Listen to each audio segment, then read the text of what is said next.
Hello viewers, I doctor SBK Lal welcome you all in my YouTube channel. मेरे YouTube channel में आपका बहुत बहुत स्वागत है।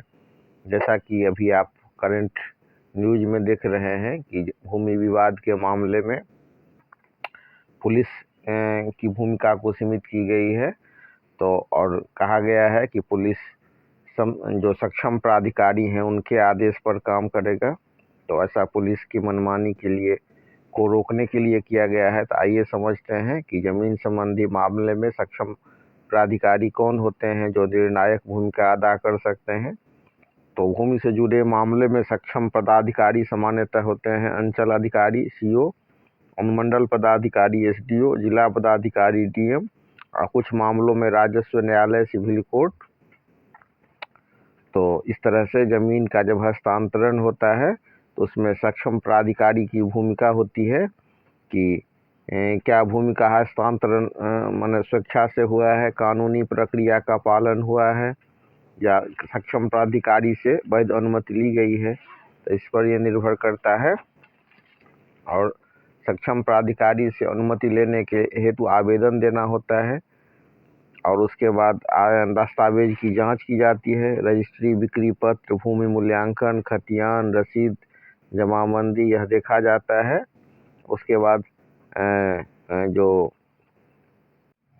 तो सक्षम प्राधिकारी यह इन्वेस्टिगेशन करता है कि भूमि का हस्तांतरण अनुचित या गैर कानूनी था या रजिस्ट्री अवैध या संदिग्ध है या तो संपत्ति जब्त की जा सकती है। मामला आपराधिक साजिश और भ्रष्टाचार से जुड़ सकता है और निष्कर्ष के बाद कोर्ट ट्रायल में महत्वपूर्ण साक्ष्य बनता है।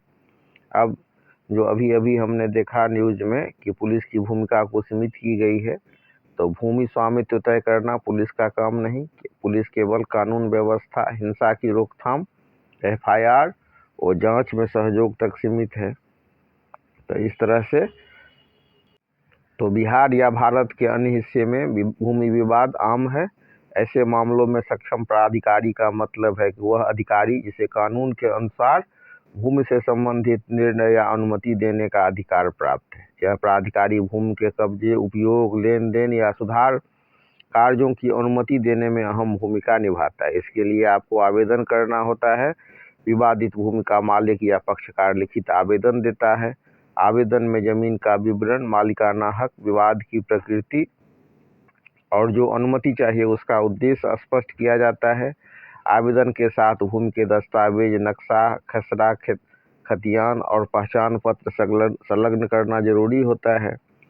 तो सक्षम प्राधिकारी को जब आवेदन दिया जाता है तो सक्षम प्राधिकारी आवेदन और दस्तावेजों की विस्तृत जांच करता है। राजस्व रिकॉर्ड, पिछली लेन देन, कब्जा स्थिति और किसी भी पूर्व अदालत प्रशासनिक आदेश की समीक्षा की जाती है। अगर विवाद में अन्य पक्ष शामिल है तो उनकी सहमति या आपत्ति भी नोट की जाती है। फिर कभी कभी प्राधिकारी स्वयं या अन्य अधिकारी भूमि का निरीक्षण करते हैं। भूमि की वास्तविक स्थिति, सीमाएं, कब्जा और उपयोग की स्थिति पर रिपोर्ट तैयार की जाती है। विवाद के सभी पक्षों को सुनवाई का अवसर दिया जाता है। पक्षकार अपनी दलील और प्रमाण प्रस्तुत करते हैं। यदि किसी पक्ष को शिकायत है तो वह भी न्यायपूर्ण तरीके से सुना जाता है। जांच और सुनवाई के बाद सक्षम प्राधिकारी लिखित आदेश जारी करता है।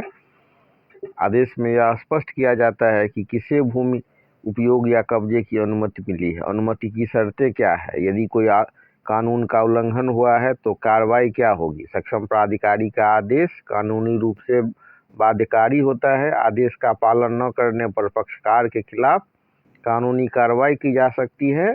अगर किसी को आदेश से आपत्ति है तो वह उच्च अधिकारी या न्यायालय में अपील कर सकता है। तो भूमि विवाद के मामले में सक्षम प्राधिकारी की भूमिका निर्णायक और सुलहकारी होती है। यह विवाद को निपटाने के बजाय केवल कानूनी दायरे में अनुमति देने और शांति बनाए रखने का काम करता है। इससे भूमि से जुड़े झगड़े न्यायपूर्ण, पारदर्शी और सुरक्षित ढंग से सुलझाए जा सकते हैं। इस तरह से सक्षम प्राधिकारी की भूमिका होती है।